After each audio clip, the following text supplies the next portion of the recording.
Muscle growth is the process of increasing muscle fibers and the tissues surrounding them, requiring both physical training and adequate nutrition, along with proper rest.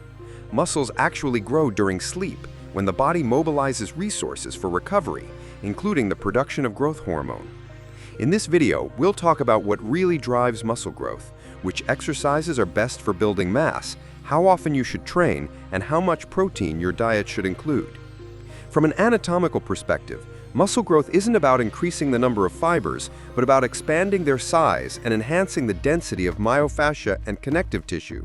In other words, muscles don't grow in the literal sense, they simply increase in volume. This visual change is closely linked to the amount of sarcoplasm, the nutrient-rich fluid surrounding the muscle fiber. The more glycogen the sarcoplasm can store, the greater an athlete's strength potential, and the bigger the muscle appears. The rate of muscle growth depends on body type, training experience, nutrition, and recovery time.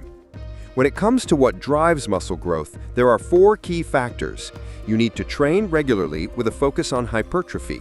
You should increase your daily calorie intake by around 10 to 15%. You must consume enough protein to support recovery, and you have to give your body proper time to rest and rebuild. How to tell your muscles are growing? The recovery and adaptation process is often accompanied by characteristic muscle soreness. While this was once attributed to lactic acid buildup, recent research shows the pain is caused by a range of factors.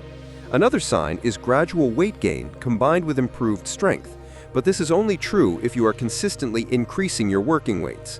To stimulate growth, your muscles need new levels of stress, and this can also come from changing the type of load. This is why alternating training styles is so effective. Anatomy and physiology of muscle growth. Scientifically speaking, it's more accurate to talk about muscle hypertrophy rather than growth. Most researchers agree that the number of muscle fibers remains almost unchanged throughout life and is determined genetically. Training makes fibers stronger but doesn't increase their count.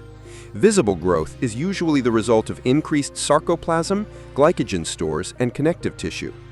Regular training teaches the body to use energy reserves more efficiently and affects hormone levels, primarily testosterone, which accelerates muscle growth. To achieve muscle growth, there are 3 essentials.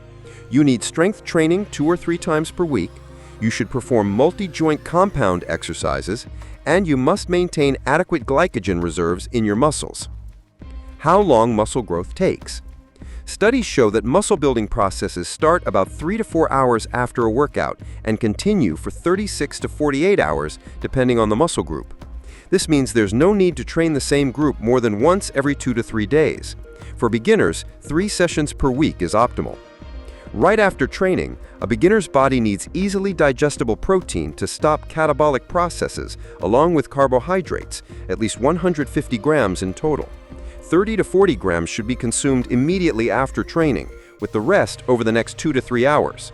This period, when the body directs nutrients primarily to the muscles, is known as the metabolic or carbohydrate window. Best exercises for muscle growth. The most effective way to trigger hypertrophy is through basic compound training that engages several major muscle groups at once. These exercises are performed for 5 to 7 repetitions with heavy working weights and require perfect technique. Such training causes micro-damage to muscle fibers, and the repair process is what leads to growth. Hypertrophy-focused training also stimulates the production of several key hormones for muscle growth, primarily testosterone and growth hormone, both of which promote fat loss and better muscle definition. What is hypertrophy? Muscle hypertrophy is the increase in muscle mass due to the growth of individual skeletal muscle groups. In bodybuilding, hypertrophy is the main goal, as you can't increase strength or size without it. Training for hypertrophy involves heavy compound lifts and comes in 2 main forms. The first is myofibrillar hypertrophy, which increases the volume of muscle fiber cells while their actual number stays almost the same. The second is sarcoplasmic hypertrophy, which increases the amount of nutrient fluid surrounding the fibers. In simple terms, myofibrillar hypertrophy builds strength, while sarcoplasmic hypertrophy increases muscle size. Athletic metabolism. The key difference between an athlete's metabolism and that of a non-athlete is the ability to process carbohydrates more efficiently and regulate blood insulin levels.